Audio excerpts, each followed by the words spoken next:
Kas yra laisvė ir kodėl ji man yra svarbi? Aš galvoju, kad laisvė tai yra pasirinkimas pirmiausia. Tai yra tai, kad tu turi teisę rinktis įvairiose sferose ir įvairiose sritise.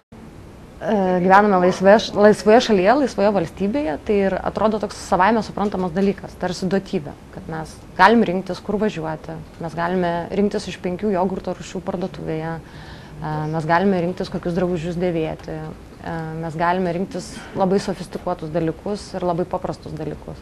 Tai atrodo savaime suprantamas dalykas, bet taip nėra. Mes ne visada taip gyvename ir kartais labai verta apie tai susimastyti. Ir tai suvokti. Aš manau, kad tokiomis progomis kaip kovo 11 mums reikia visiems pamastyti apie tai, kad mes turime visi unikalų šansą iš tikrųjų dalyvauti savo valstybės kūrime. Šitie daugiau kaip 20 metų tai buvo ypatingas laikotarpis, ypatingų perturbacijų, ypatingos būsenos laikotarpis. Ir taip, ne viskas yra gerai su mūsų ta valstybė, bet manau, kad labai didelis darbas yra nuveiktas.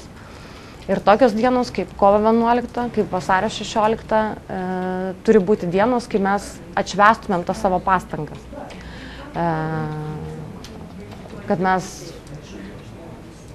bendraminčių ar šeimos rate pakeltumėm tostą už tai, kad už savo valstybę, kad mes tikrai jaustumėmės, kad tą valstybę didžiuojame.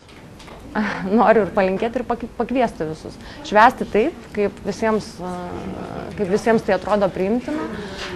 Galų gale sukurti naujas tradicijas, įvesti jas savo šeimoje, parodyti vaikams savo trispalves.